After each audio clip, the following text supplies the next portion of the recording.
ہم بات کرتے ہیں انشاءاللہ کہ گناہوں کے جو ہے وہ اثرات کیا ہیں انسان کی زندگی پہ، اور کیوں انہیں چھوڑنا چاہیے، اور کیوں ہمیں موٹیویٹڈ رہنا چاہیے انشاءاللہ کہ گناہوں سے بندہ دور رہے۔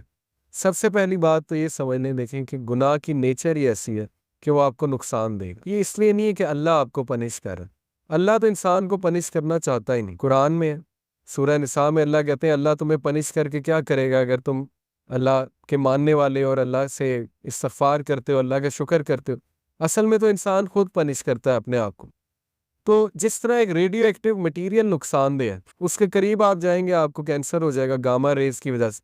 اسی طرح گناہ ہے، آپ اس کے قریب جائیں گے ہو ہی نہیں سکتا آپ کو نقصان نہ ہو، نقصان آئے گا ہی آئے گا، تو وہ ہم خود اپنا نقصان کریں، ٹھیک ہے۔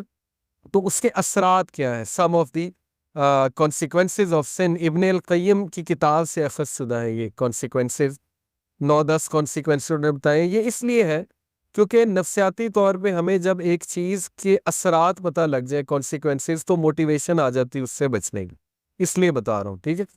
پہلی چیز ہے جی کہ نالج سے ڈپرائیو ہو جانا، جتنا بھی آپ کو علم تھا جو بھی تھا اس سے ڈپرائیو ہو جاتا ہے انسان، کیونکہ نالج لائٹ ہے، نور ہے۔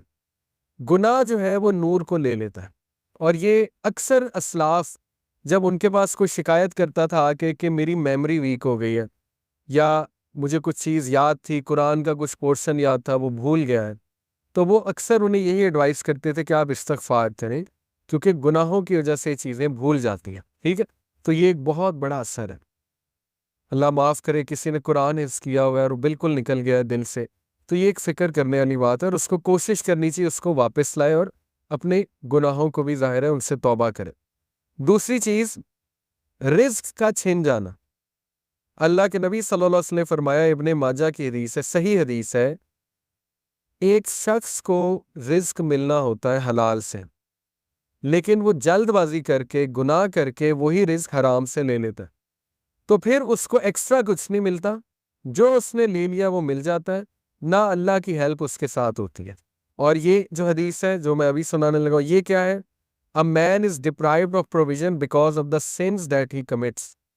انسان کو رزق سے ڈپرائیو کر دیا جاتا ہے اس کے گناہوں کی وجہ سے۔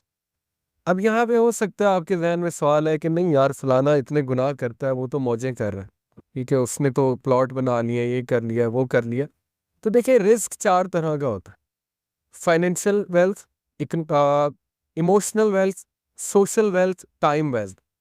ہو سکتا ہے اس کے پاس فائنینشیل ویلتھ ہو لیکن نہ ایموشنل ویلتھ ہو۔ ایموشنل ویلتھ کیا ہے؟ ذہنی سکون، وہ بھی رزق ہے۔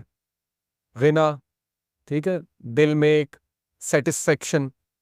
اسی طرح ایموشنل ویلتھ میں ہے جذبات پہ کنٹرول، اینگر مینجمنٹ اچھی، اخلاق اچھا، یہ ایموشنل ویلتھ ہے۔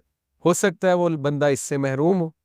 آپ نے کئی لوگ دیکھے کچھ بھی نہیں کھانے کو لیکن ذہنی سکون ہے اللہ کی طرف سے، اولاد دی اللہ نے، اولاد پل بھی رہی ہے ماشاءاللہ، اور نیک اولاد ہے، ٹھیک ہے، سب کچھ ہے۔ تو کیا یہ رزق نہیں ہے؟ بالکل ہے۔ سوشل ویلتھ اسی کو کہتے ہیں کہ آپ کی اولاد اچھی ہے، آپ کی بیوی اچھی ہے، آپ کا جو ہے وہ گھر والے اچھے ہیں، آپ کے ساتھ لوئل لوگ جمع ہو گئے، تو وہ بھی رزق ہے۔ ٹائم ویلتھ، ٹائم میں برکت، آپ کے کام جلدی ہو جاتے ہیں، ٹھیک ہے، آپ کرتے ہی وہ ہیں جو اللہ سبحانہ و تعالیٰ کو پسند ہے، یہ ٹائم میں برکت ہے۔ تو جب ہم گناہوں میں پڑتے ہیں تو یہ ہمارا رزق ڈپرائیو ہوتا ہے، ٹائم سے برکت اٹھ جاتی ہے، ٹینشنیں بڑھ جاتی ہیں، ٹھیک ہے، ٹائم مینجمنٹ ویک ہو جاتی ہے۔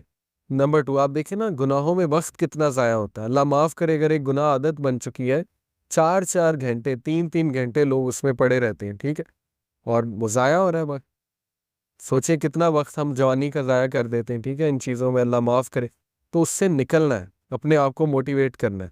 پھر آپ دیکھیں سوشل ویلتھ، ہمارے ساتھ لوگ ہی ایسے آ جائیں جو ہمیں کھانے کو تیار ہیں، اور بس ان کی نظر ہماری دولت پہ ہو، تو پھر یہ کون سا رزق ہے؟ اس کا مطلب ڈپرائیو ہو رہا ہے اور گناہوں کی وجہ سے۔